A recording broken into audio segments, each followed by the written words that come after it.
So today I'm going to be speaking from the teachings that are in the second and third little sections at the beginning of Thich Nhat Hanh's book, Interbeing. And in the second section, Thich Nhat Hanh expands upon the meaning of precept as a guideline for living mindfully. And the Sanskrit word sila means precept as an intention of mind that manifests in speech and body. They are not prohibitions. Practicing these intentions of the mind guides us to liberation, protecting us from painful entanglement and confusion. Thich Nhat Hanh says the precepts lead to concentration, and concentration leads to insight. And I'm kind of moved to share one of the insights that came to me during our study of The Other Shore, when I had an embodied understanding of liberation. And it moved me beyond the kind of general idea that liberation is the freedom to do whatever we want. And I realized that liberation is the freedom to love. Freedom to do what, the freedom from the pain which inhibits our love and allows it to flow through. And I realized that this experience I was having is what was encapsulated in the phrase in the song Amazing Grace. It's true liberation is that moment when love returns to the place where it has been blocked by our dwelling in one of the poisons, as they are named in Buddhism. And this experience of spontaneously experiencing love where it has been occluded also reminded me of teachings from Carolyn Mace that I listened to repeatedly back in the 90s at a point when my life fell apart. My marriage was falling apart, and I felt like I was just drowning in a cesspool of the poisons of hatred and anger and fear and shame. And in one of the sessions, somebody had asked Carolyn, how will I know when I have forgiven someone? And I don't know if any of you listened to Carolyn, but she has this voice. She goes, oh, my. You can tell by the way you feel when you walk into the room with them. And I thought, well, how simple and how direct. And I've kind of used that as a guideline over the years, to track my progress of forgiveness. Like, how do I feel when I walk into the room with them? So we can tell we have forgiven when love is authentically present and flowing. And this, I think, is the ultimate liberation, is when love is flowing. And Thich Nhat Hanh completed this second section of Interbeing by pointing to the subtle dynamic available within the practice of the precepts, which leads beyond rule following to awakening. And I am just taking hold of this myself because I'm at the beginning of this study with you. But he says, following the traditional commandments not to kill, not to steal, not to commit adultery, etc., will bring about safety, joy, and peace in one's life. But following the commandments may not be enough to produce concentration and insight. The word precept fully embraces in itself the meaning of awakening. And I just invite us to keep this in mind, this possibility of the precepts serving our awakening as we start to get familiar with them. And in the third section of Interbeing, these little pages, Thich Nhat Hanh puts so many teachings. It's just, I find it kind of amazing. He addresses the charter of the Order of Interbeing. And he summarizes this by saying the aim of the Order of Interbeing is to actualize Buddhism by studying, experimenting with, and applying Buddhism in modern life. Understanding can only be attained through direct experience. The result of the practice should be tangible. Tangible in the sense of what I was speaking about when I experienced love coming into a place where it hadn't been before. And so the 4 principles, and I'll go over the 4 principles included in the charter, and I do find them pretty amazing. The first one is non-attachment from views. To be attached means to be caught in dogmas, prejudices, habits, and what we consider to be truth. The first aim of the practice is to be free of attachments, especially attachments to views. This is the most important teaching of Buddhism.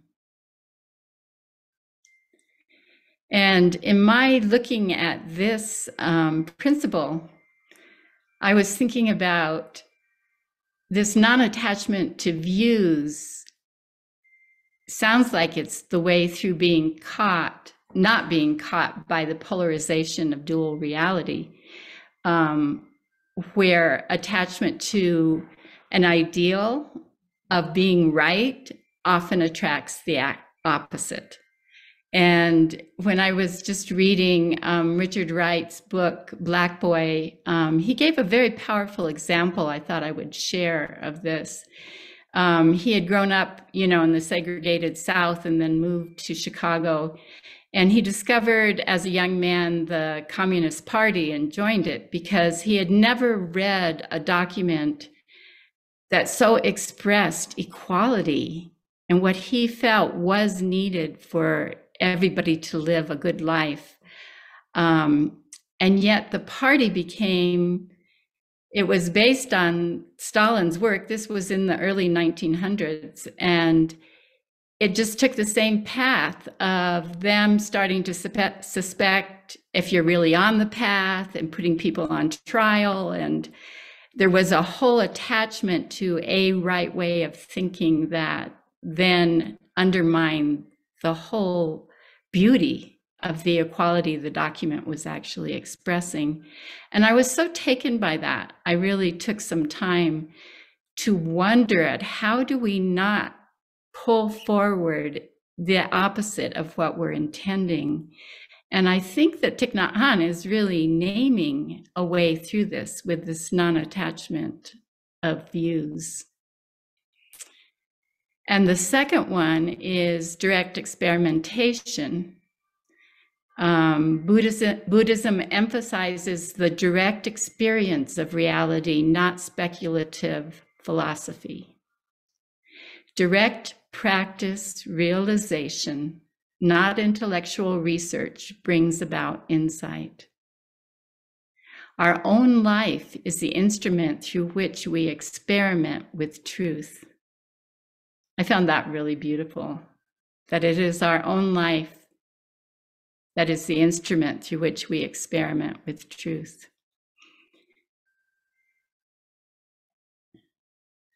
And the third one is appropriateness.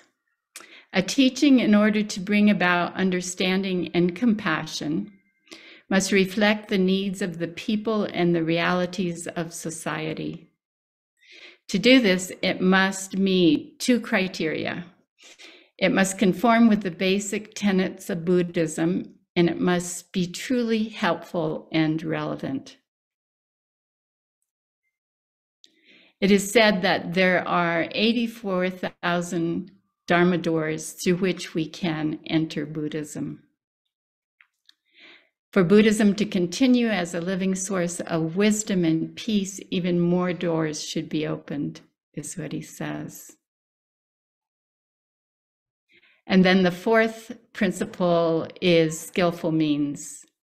Skillful means consist of images and methods created by intelligent teachers to show the Buddha's way and guide people in their efforts to practice the way in their own particular circumstances. These means are called Dharma doors.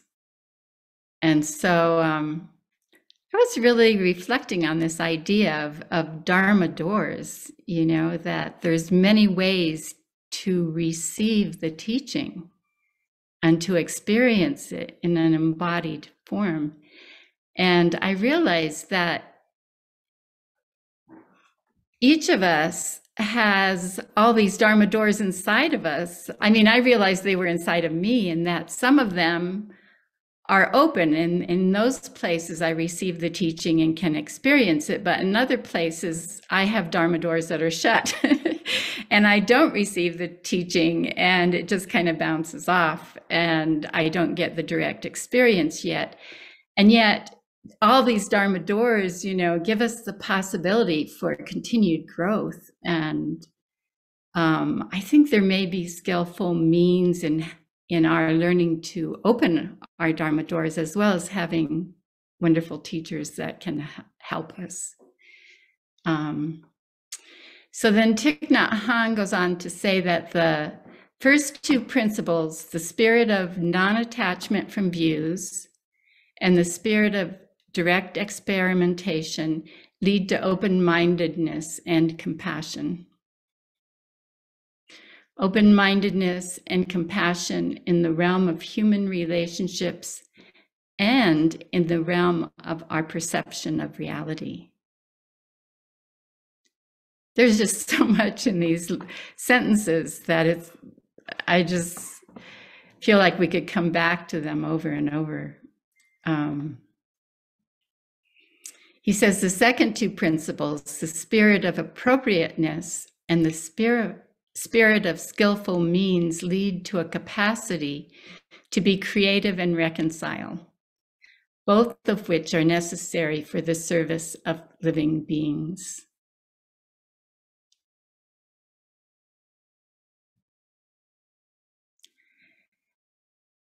And so the charter expresses a willingness to be open to change. Rejecting dogma, the Order of Interbeing seeks all forms of action that can revive and sustain the true spirit of insight and compassion in life. He says the spirit of insight and compassion is more important than any Buddhist institution and tradition.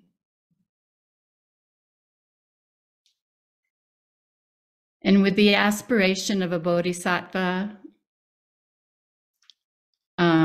members of the Order of Interbeing seek to change themselves in order to change society in the direction of compassion and understanding by living a joyful and mindful life.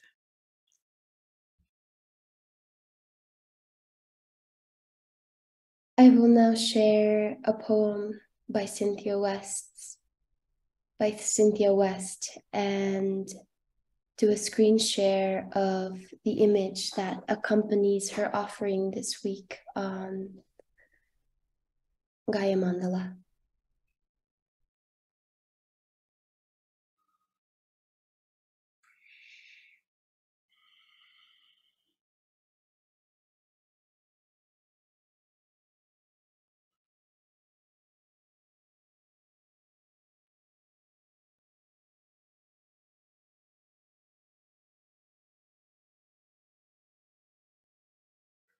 Oh, I guess I can't do both at the same time. The image is no longer there, right? It is. Yes. It's still there? Yeah, it came back. Okay. Lift the stone. Uncover the voice fear hid.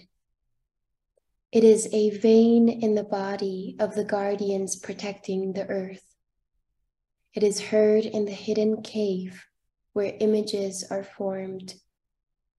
Wrapped in the arms of night, your words shine, pleading for balance. Your heart is many mouths, speaking all the languages, weaving realities from the birthplace of prayer. It is cedar smoke offered on the table of dawn. It is an eagle bringing the strength that opens closed books to the light. Singing ancient codes, your eyes, hands, and feet pulse, merging with the morning star, the wind, the waterfall. You are a messenger who remembers how to cross the skies. The truth you speak is an arrow connecting the shrine at the center of the earth with the altar at the center of the sun. You are the snow melt that wakens sleeping roots, the morning dove's call that warms buds into blossom, promising many colored kernels of corn. Your new sprouts smile green, protected in the wings of dawn.